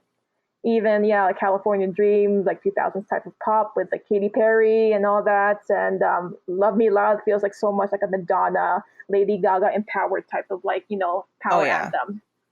It definitely does. And then I really liked with the where she dived in. I feel like she dived in super heavy with Nah with the early 2000s, especially in the chorus. It reminds me of that era of when like the pop girls were like, we discovered crunk and hip hop music, so we're gonna add a little R&B to everything. And it kind of reminded me like, nah. I was like, okay, this kind of fits. And but I also like how clever it was. It wasn't, because I was really expecting her to be like, nah, girl, and she didn't do that. She didn't do that at all. I was so thankful. I was like, yes, Chunga, you've been reading the room, and I love that for you. I like the BB feature too, by the way. I don't usually like BB's features. I'm be real. Really? I like the Mark Twain song. But sometimes I feel like her features, I feel like she'd just be sleepwalking. But this one, I was like, she actually fits the song. Like I feel like the laid backness of her worked in this song, in my opinion. Yeah, that song really felt like very lo-fi hip hop. And I really, really enjoyed that, because like even with like the super raw vocals on it, because like the vocals are really, really super raw. Like, so it's the only one on the track that's like explicit, because like she's like, fuck this shit on the track itself, like Chunga did. And it's like very, I think it's one of my favorite tracks. What was that song? Crazy Like You. Yeah, Crazy Like You. And not only that, like the Bibby really fit with the feature act, because I think she really fits with like the music and like with Chunga too. And it feels like very like powerful with like the guitar and the deep horns that was put into it. And for some reason I can imagine like this is like would be a great piece to perform in the pole dance, like not just like because of like it's sexy and all that, but it's like the power and the sensuality behind it. And like this could be like great to you show your like acrobatics with this. Yeah, it really could. And it's also a great example as to what you guys were saying of like Chunga having a very worldly sound, because I feel like the song really encompasses that very well. It feels like a song that doesn't. What I like about Chunga is that she tends to make music that does not feel like any of the other girl soloists that are out there. Like it does, it has a K-pop sound to it, but it doesn't. It feels like you could listen to it and not tell someone it's a K-pop song, and they might like it. Whereas I feel like that's an issue that was, with the exception of Sparkling. Sparkling is very much a K-pop song. But it's still all the rest of the tracks on the album, even the XXXX. I don't know how you even say that. Even that as an intro was so hard. And so like I don't see that from solo artists, Yeah, like I don't know why. Like I think Chunga's voice is like one of my favorite like like vocals, because her voice like is like so like unique in a way that it feels like really like genuine. Like it feels so natural to her. Because a lot of the girl groups, it feels like kind of like manufactured. Like it feels like it came out of like the voice came like really manufactured and like really produced and very very produced like from like labels. But with her, it feels like it's very her own. And it's you can like feel like a lot of the talent oozing into her, and like even like her performance and her her dances as well feels so natural, but it's also like so eclectic to see. Yeah, no, I really liked it. Very much agree. I agree on all those points. You guys basically took all the words out of my mouth, so thank you. I was like, I'm gonna let you guys keep going on because you're all hitting my points here. So I will say I don't think it's the strongest Cadencia. I think it was gonna be really, really hard to surpass Cadencia because that was such an amazing album. But I still think this is a pretty strong album in and of itself. So Yeah. She's pulling a Taemin. She's pulling a Taemin because this is like part 1 of her album. So like we're gonna be waiting for part 2. Yeah, we're Oh, part 2, I feel like it's gonna snatch me bald headed. I'm not ready. Yeah, I hope so. it's gonna snatch all the wigs I in the don't room. Please don't let us down from this one. So I'm looking forward to Bare&Rare Part 2 whenever that comes out. So that's what we'll get to look forward to. Let's move on to our second to last album of the week, and that's from Tuesday 7/12, and that is second gen group Super Junior back with their latest The Road Keep On Going, which is technically the 11th album, Volume 1. So I wonder if this is like a continuation of like the road series that they're doing, and then I guess they're doing volumes as well. So, but this also has the title track Mango on it, which again, we're keeping up with these summer jams with Mango. And I will say I really, really enjoyed Mango. I really found it very fun, very sweet. It was definitely giving second gen K-pop throwback vibes. Like definitely colors of shiny. Oh yeah, I could see that. But not only that, like, but looking at the music video, it feels like they're still, they're able to, keep up and still maintain that kind of like the performance and that energy of their, dance choreography, against like other, newer boy groups as well. I'm really impressed that they still got it, so to say. Yeah, with the music and the dances. Yeah, they still have their own like style and own flavor as a group that's been around for almost 20 years now. Yeah. Almost, yeah. It's been a very long time that Super Junior's been on the scene. And so, yeah, for them to keep going at this level is quite impressive, especially keeping up with these younger fourth gen groups and just having fun choreography, having this really fun song. I literally put in my notes, seriously, the song is sweet, just like a mango. Can't explain the song any better in my mind. Yeah, I love mangoes. Mangoes are my fruit. Fruit of the Philippines. But yeah, even that, I just like kind of like notice like when it comes to like SM's like older groups, it's like they give them a lot of like more of like the old fashioned type of like retro sounds to them. Like we saw that with Changmin with his album, and now we see that like shiny and a bit of Taeyeon to a degree.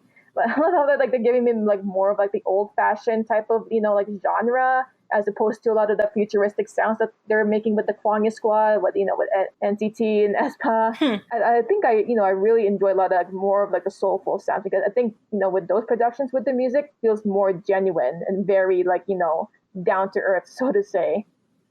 It fits them too. Like I feel like it wouldn't make sense if they tried to do what EXO was doing, even though EXO was like third gen. It wouldn't even make sense if they tried to even recreate that sound, because like they don't. It wouldn't. I mean, not to say that I don't think any of the members of Super Junior couldn't pull it off. I think they could. It's just that I don't know if at this point if that's what you want. What I like about Mango is that it reminds me of one of the early K-pop songs I was listening to, where it's like K-pop to me, even though it's obviously very Western influenced, it does still have its own unique sound. And this reminds me of that sound, which you don't really hear as much anymore. I feel like now, even with fourth gen, you hear a lot of the heavy influence of the Western style music, especially whatever Western trend is going on. You usually hear it. And with this, it's like, okay, they're not doing a trend. They're just saying, listen, this is Super Junior. We gave you sorry. Like, like we gave you that. Like, we're giving you what you come to expect. And I love that. And they're also one of the few of the second gen groups that I actually can say, like, I do like. Because maybe I'm not that familiar. Maybe that's an issue on me. But they're one of the few second gen groups that I still like their music and like check for. And maybe that's just on me. Maybe there's some other second gen groups that are still out there that are great. I'm sorry if I'm missing them. But they're the ones that are like, okay, I'll check out whatever Super Junior's got going on. Well, there's not many out there obviously left anymore. Most of them have retired in the scenes. Like Super Junior's like obviously one of them that's left. SHINee's one of them that's left.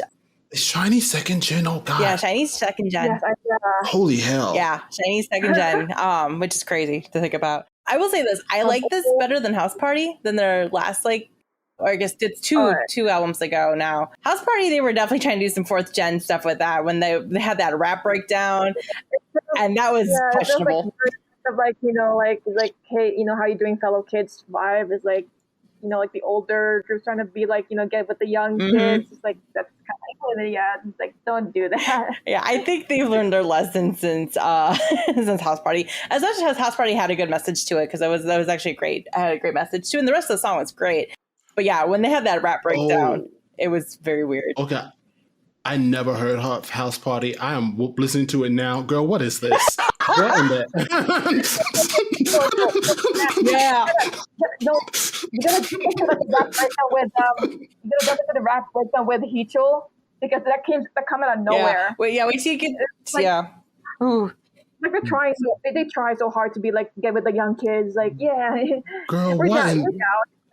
Girl, what in the A-teeny? What is happening? Oh, they were trying so hard to go noise. They were trying to pull their best AT Stray Kids, NCT right there, and it was oof. Ooh, girl. Yeah, those uncles are trying to be hip and all that. Like, no, you're embarrassing. It's like Girl. we don't know it. No, we do not. No. Somebody came to SM and was like, "Girl, never again." They had another fourth. Dude, Max, there's a story. I don't think that was supposed to be their title track. I think they wanted to do like the more Renaissance because I think their album was called Renaissance, and then they were trying to get this one song that feels like very much in the concept. But I think SM told them like, no, we want House Party is the title track. So I think that's like one of the things that I've heard, and why they didn't. I don't think they were into it too. Like I don't think they agreed to that as well. That doesn't surprise me at all, SM. It doesn't surprise me. The way they're trying to force all of them to be in part of the Kwanyang,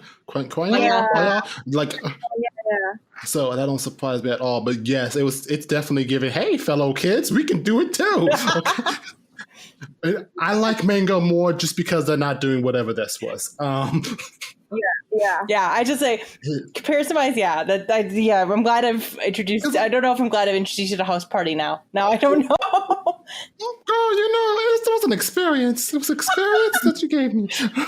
You're welcome. Also, Super Junior gives me grown and sexy. Like that's kind of the vibe they kind of give me now because they all literally are grown ass men. So I feel like to have them do something like more in the vein that highlights, of the older generation fits more than whatever the hell that He had a whole Stray Kids fit on. He did, right? Yeah, man. Oh my god. Yeah. The Hicho rap breakdown is like, oh my god. Exactly. Like Hicho, I don't know you at this point. No, I don't know you. I liked Always. Always is a great song on the album. Yes. Oh yeah. I think I'm much more hot. But yeah, no, like, and the B-sides on this too, like, I can continue on so well, like, with the vibe, like, keeping the second gen vibe. Like, Always is a great song. I really liked My Wish and Everyday. Like, My Wish, I feel like could be like a drama OST. It had that very like OST feel to it. And then like Everyday kind of like felt like a nice companion to My Wish, but like it was more upbeat. Because I think the whistle and both of them kind of combined together, like I think is what made me think that.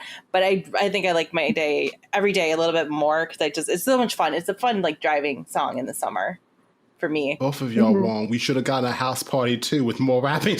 Oh no!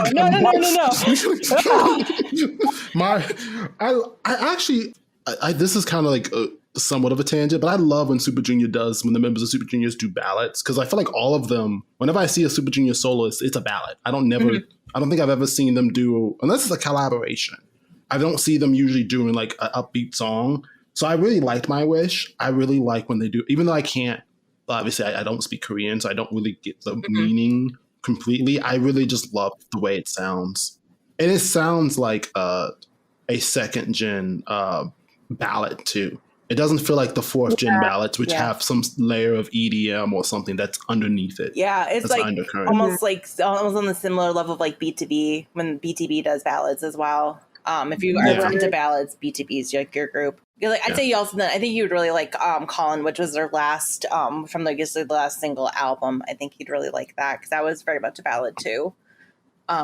From Super Junior, that's definitely along that like kind of ballad vein. This was just a fun album like to have because again I like Super Junior stuff when they kind of do this more fun kind of keep more like when they are doing hey fellow kids kind of, attempts at things, and they keep true to themselves. So I like that.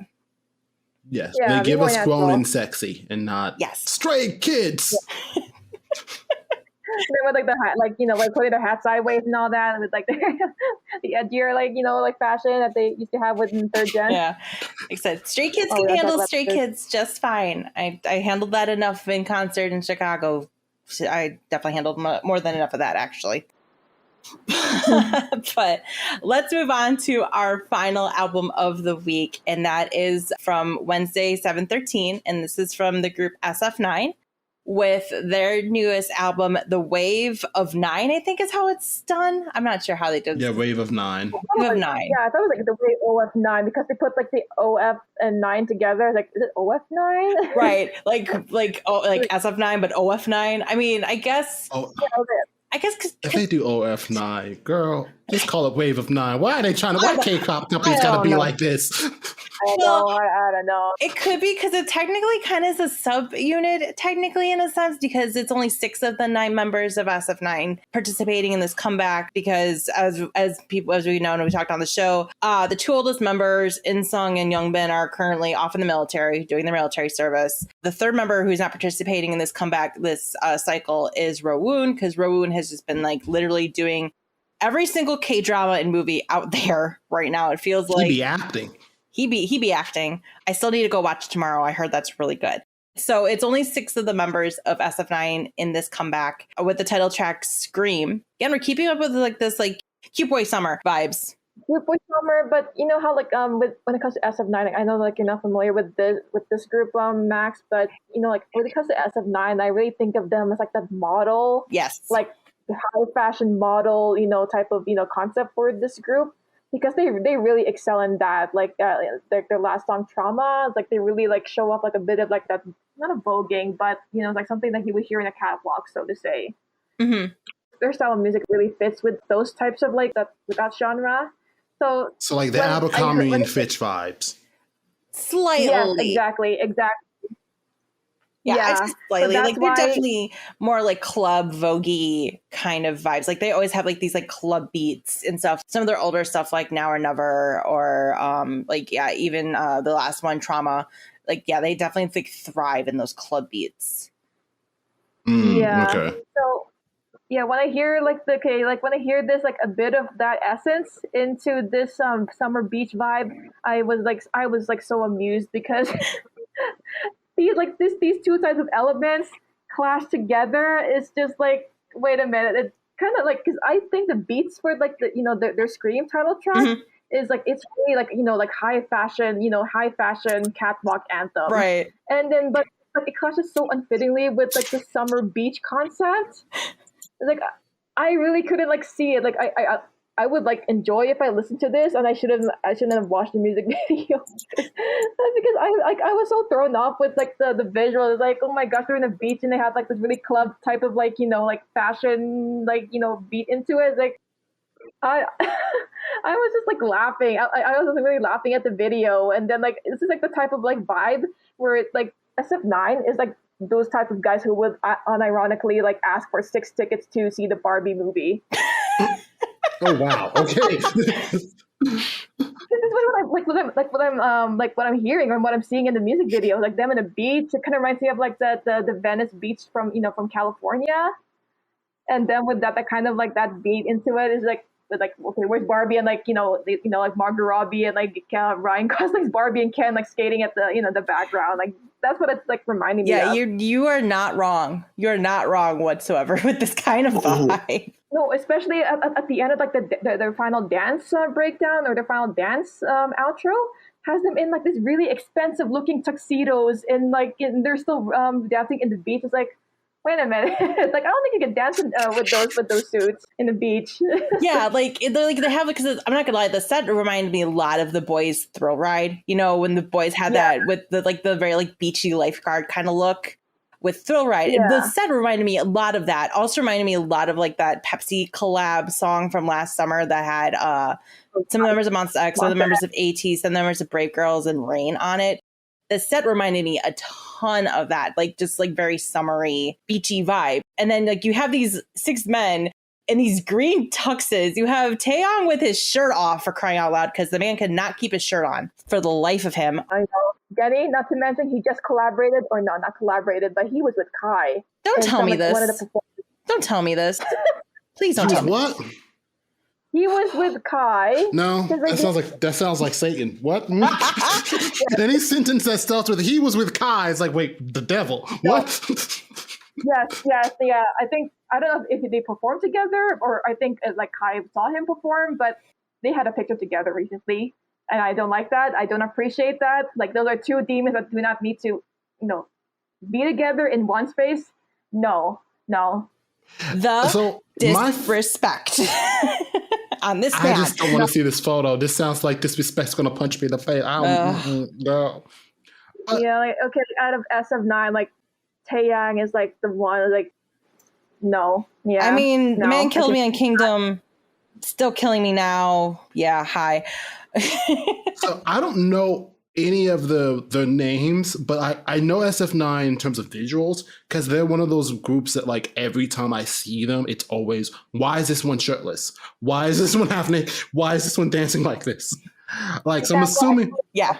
Yeah, that's why I call them the model group, because they look like they're supposed to be models, but they went into like a K-pop group instead. Yeah, and they're all Even also, watching they're also all like 6 foot tall. Like, every single one of those members are like 6 feet tall. I have to agree, because like watching the video, because this is actually the first, probably not the first. I probably watched SF9 before. I just never remembered anything. Mm-hmm. This is like the first video where I've actually took a good look at the members, and like all of them are fine. Every single one of them is a visual. What is this? Yeah. And this is not all of them, because you're definitely missing one of the main visuals, Rowoon, because again, he's acting. And you're missing 2 of the main vocalists because they're off in the military currently right now. So there's more fine members. That's scary. That's horrifying. That's a horror movie. You need to tell me that. I was just fine knowing this is 6 to worry about. There's 3 more I gotta worry about. Yes, there is. But the MV, I thought, okay, so it throws me off, because we talked about it before the show that they're part of MLD. I had no idea that they're part of FNC. FFNC. Okay, I'm thinking, who am I thinking of as part of MLD? Oh, because we were talking about Lapillus before. Anyway. Lapillus. Yeah. So FNC, because P1 Harmony is part of that. And P1 Harmony's videos look so expensive compared to this. Right? And P1 Harmony's videos are kind of like what I expect from a K-pop video budget, in terms of they're not super expensive, but the video. But this one, I was like, okay, this is a group that I've definitely heard of. They've been around for a minute, and I'm like, where's the budget? Where is this? Is a title track too for a summer track, and usually the summer songs, if they're not going like heavy on the visuals, it's like, we're gonna send them to an actual beach. And have them before, like what they did with Winter when they did that summer album a few years ago with YG. Oh yeah. They went to Hawaii to film that video. 80s Wave. Yeah, I'm thinking about Wave with 80s when they were actually in Australia filming Wave. Iconic. Right. They went to somewhere. Here they said, "Girl, you got a soundstage." You have a soundstage, and it looks like the boys' throw ride, because it's so COVID times. I guess. I don't know. It's like, you got a soundstage and you got some inflatables that we got from the dollar store. You're gonna get this choreography out here. The video was underwhelming. I didn't like the song at all. It's out of all the SF9 albums we have reviewed on this show, basically like almost like what post Kingdom on, I feel like, Jenny, this is the weakest of all of them. I think so. I feel like Trauma is still my favorite, post Kingdom comebacks. Yeah, this is a pretty weak title track from them, honest to God. Even weaker some of their older stuff. I mean, I go to like some of their other brighter stuff, like O Sole Mio, which is very bright. That's a great summer track if you want to listen to something that's a little brighter, more Latin-y. O Sole Mio. I'm trying to think. They had another track that I think that was very summery that I think is better than this. I'm trying to remember back to our Wikipedia on SF9, because that was a while ago that we did that. Before, like Mamma Mia? Might have been Mamma Mia, because Mamma Mia had like the similar kind of vibe too, where it kind of felt like it was a soundstage, but Mamma Mia had like a funner vibe to it. You know what I mean? Like, it felt like that would have fit better than what this is, in my opinion. No, not just that, because like we've already dealt with boy group summer, summer vibe to death again, the music video reminds me of Thrill Ride. Mhm. It's just like the thing that's clashing with sort of like SF9's music with that doesn't really fit at all. Yeah, it's just Like, okay, like, even though it's like the weakest song, I can still, tell it's an SF9 type of sound, but that's pretty much it. I will say I feel like as someone who's not really that familiar with the music, it wasn't a strong intro. I do feel like, okay, maybe it's a situation where it's like, okay, we need a summer song and 3 of the members are gone. So girl, we just need to get something out. Okay, something, and something's better than nothing. Because as far as like a summer song, I don't see, because, I think summer K-pop songs, they're usually like a little festive. Mhm. This doesn't feel that festive. no, it doesn't. It really doesn't. And I'm wondering, because I feel like they're getting close to almost the end of their original contracts. And like, honestly, and people have been talking about this, like they're more known for their acting. All the members, or most of the members, have been more well known for their acting, because not just for Woon, but both Hui Young and Chani, who are the 2 youngest members, also the ones who are rapping in the beginning of the video. They're more well known for their acting than they are for the group. They're more well known being actors. So, and a bunch of them have acted in other stuff too. So like, yeah, their acting careers are more relevant and more well known than their music career is. And like, I think that's why they were on Kingdom, to try to bolster that a little bit, even though they ended up 6th place on Kingdom, 6 out of 6. Last week. Yeah, unfortunately. But they were competing against some like high level groups. They were competing against those Stray Kids and the Boys and ATs and Icon and B2B even too. But yeah, I don't know. It's kind of disappointing. Like, I felt like they just kind of forced this one out of them and were just like, hey, summer album, go. And just made Zuho go help them produce a summer album, honestly. I like Summertime Bounce. Mm-hmm. And I like Okay. Those 2 songs I really like. Summertime Bounce, I feel like between that and Scream, I'm like, Scream has that overproduced K-pop sound that, of course, it has to be a title track when you hear it. That is one of those things. But in terms of actual like summertime album, Summertime Bounce, it's literally in the title. It's that should have been the title track, and maybe Scream should have been like a subtitle or B-side, or delete the song, if you ask me. I'm gonna be real honest. I mean, I thought Driver was actually their strongest song on the album. I felt like that was the most balanced between everybody, between both the vocalists and the rappers, because it's kind of like half and half right now between rappers and vocalists. Yeah, mine's Target Driver and Crazy Crazy Love. I think those are my 2 favorite tracks from from the album. But I do agree, like Summertime is like more of like, that should have been the title track, and it has like more like, better production than Scream is. Like, I don't know why the title is called Scream anyways. Yeah, that confused me too. I'm like, Scream, like I'm thinking something like Dreamcatcher's Scream. I'm like, the Scream doesn't seem like the best title for a song like this. Like, it doesn't invoke what you want me to think about the song, I think. Especially when the hook starts, it says cream, cream, and then scream, scream. Yeah. So yeah, that sounds a bit wrong, but yeah, I know. They can't call it cream for obvious reasons. They could have called it ice cream. We call it ice cream. They literally say ice cream several times in the song. They do, but then again, you have Blackpink's ice cream. Yeah, right. I mean, and no one's going ice cream in this song. You can't do it. They could try. I mean, considering the song on this album called Butterfly, and how many groups have a song called Butterfly out there? 1,000 of them. Exactly. So there's only one in this household, at least in my household, that we respect, and that's BTS. It's Butterfly. Preach. Hi, yes. You, sir, have class. All hail Queen Butterfly from BTS. Anyway. Yes.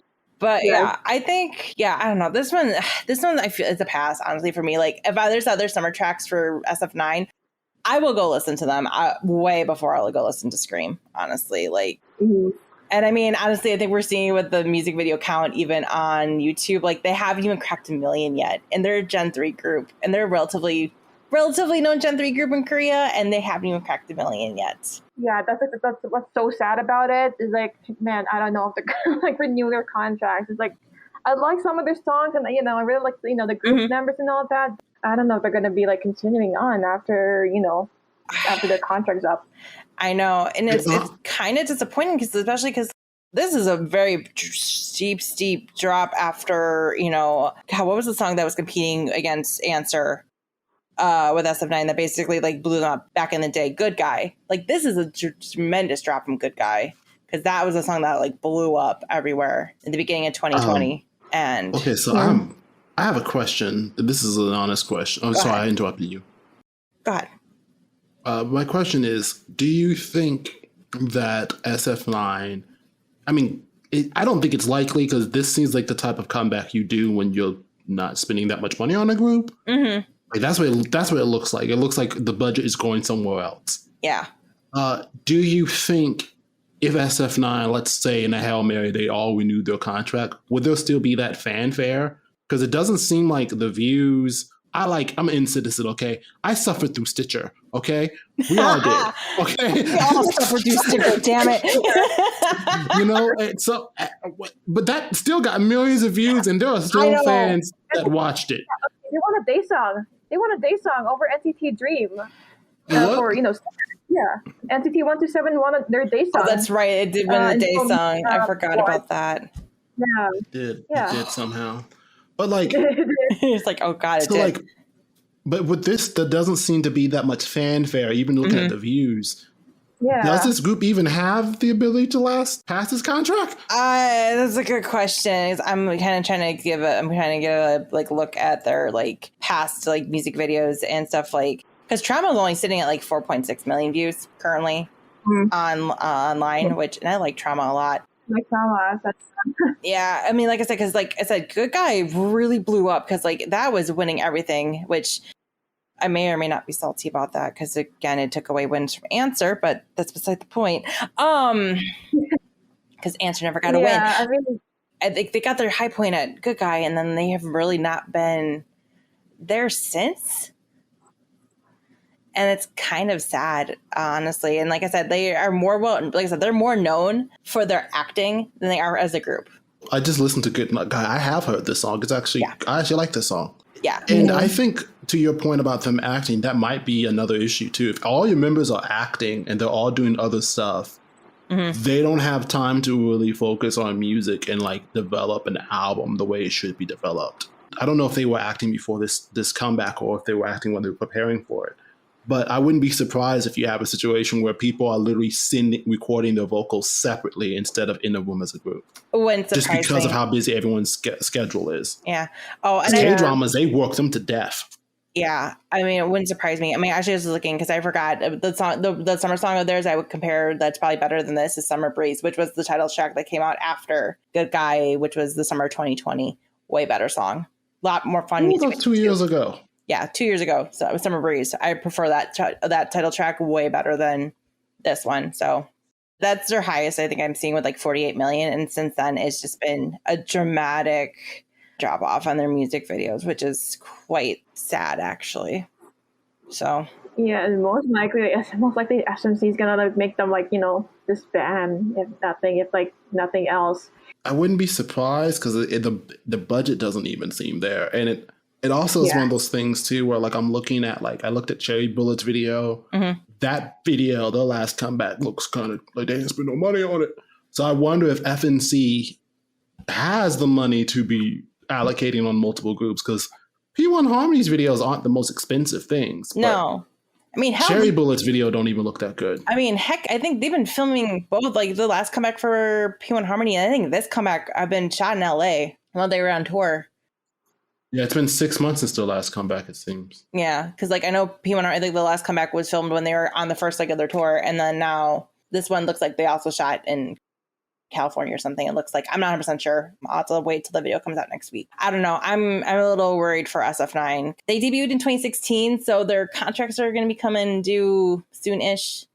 They're 7 years. They're going to be actors. Yeah, I think they're going to be. Yeah, I know. I'm just like, this is a little disappointing. But yeah, that's going to do it for our albums for this week. We got through this week's albums with some interesting discussions, I think, too. Nice sidebars. That was a lot of fun. That was. It was a lot of fun, though.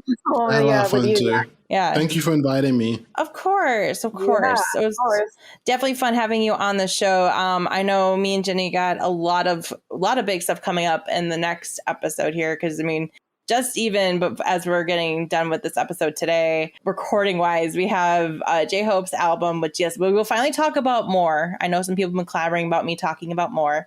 since that dropped on the 1st. But we'll be talking about HYBE's new album, Jack in the Box, as that drops, as well as new music coming up down the road here. Come up, we got music from ITZY, we got 17's repackage, we got a Stacey comeback coming, P1 Harmony, as we were just talking about. Maximus is so hyped about the Stacey comeback. We have a comeback from Extraordinary Heroes, and as well as Hana with a comeback as well, I think, on the docket for our next episode. So watch Hana have another album, and it's just gonna be lovey-dovey to dawn. It's gonna be this whole like we're Witch and in Love, and we're Harley Quinn and Joker. That's all I get from them. That's all we're getting now. It's classy Harley and Joker. Wait, no, never mind. I don't know where I'm going with that actually, but I don't know. It's we still got a lot coming. So like I said, it's just interesting to see what's all coming now. Before I get ready for Hot Anarchy Summer, as I've been teasing on Facebook myself. So because I'm here for Hot Anarchy Summer. That's not for another 2 episodes. So y'all have to wait on that comeback. ATs is coming. Eyes in the sky, guys. Eyes in the sky. Are you watching this? I guess before we go, let's get our plugs in and stuff. Maximus, do you have anything you want to plug, sir? Yes, you can follow me on Twitch at twitch.tv/MaximusVicious. You can follow me on Facebook at MaximusVicious. You can follow me on Instagram, Maximus_Vicious, and on Twitter at MaximusVicious. That is all I have to plug. Oh, and TikTok, MaximusVicious. TikTok. That's all I got to plug. And you, Ginny. Right on. Yes, you can find me at Ginny Lee Ano, so that's GINNYLEANO on Facebook. You can, follow and, check out my design stuff at Ginny Lee Ano Designs, Instagram at Ginny Designs, and hopefully you can find my other personal pages down at the links, wherever that would be. Back to you, Jenny. And you can find me, Jenny. You can find me over on Facebook, facebook.com/Jenny Matasek. That's Jenny with an I. MATASEK. You can find me over on Twitter and on Instagram at Chaos Bulldog. You can also find the show pages for the Noonas podcast over on Twitter and on Instagram at oh my god, I'm flipping the Twitters and the Instagrams. Wow. You can find the show pages over on Twitter and Instagram at Noonas_podcast. Don't forget the underscore. You can also check out the SoundCloud version of this show, which is audio only, over on SoundCloud, soundcloud.com/Noonas podcast, all one word. And you can also check out the video form of our show, where we have beautiful visual pictures done by Ginny each and every week. You can check that over on YouTube and on Facebook. Make sure to like, click, and subscribe when you find those platforms. You can find those also in our links, mostly linked all the time on Twitter and on Instagram as well, or just search the Noonas podcast on those platforms. And also a special shout out each and every episode to our video producer, Alan. He helps us out each and every week getting these shows together. Big shout out to him. Go check him out over on Twitch, twitch.tv/BirdmanLE. It's a great dude overall. Seriously. Thank you so much, Alan, for helping me with these episodes each and every week. Yeah, this has been the Noonas podcast. And Chingu. Thanks again, Maximus, for joining us on the show. Hope to have you back on the show again soon, because you had some great, insightful conversation. It's fun having different opinions on the show and hearing different people's opinions on K-pop, because everyone doesn't have the same opinion, obviously. Oh, thank you. I would love to come back again if y'all are happy. I had so much fun. Thank you for inviting me. I'm so excited for this episode. Yes. Yeah, I really love your energy. Like I really did this kind of energy in our show too. Yeah, thank you for having me. Yeah, it really does show having fun energy on the show. So really, really do appreciate it. Sorry about me overhyping ATs, because I'm so excited for this comeback. I'm sorry. Oh no, I'm excited too. Okay, I'm excited too with you. I'm sorry. I'm just I'm sitting here. I'm screaming at the trailer, and I'm like, lore. I'm like, I know what this is. I'm screaming I'm screaming. I'm like, screaming so hard. I'm bad with names, but when I show you my bias, you're gonna be like, oh, I have a bias in ATs. Okay. Oh, I'm interested to see who the bias is now. So yeah, if it's gonna be one person, if it's gonna be one of Chesan, then I'm not gonna be your friend anymore. Ginny might have some choice words, because the stage demon that is Chesan likes to haunt her forever. now and forever. I don't know. I'll show you. I don't know All names. right. I'm bad with names, but you'll find out. I'm going to find out after we're done recording this episode, I guess. But with that, and before I apparently ruin a friendship here, I guess I'm going to sign off with the resounding fighting. Fighting. Fighting.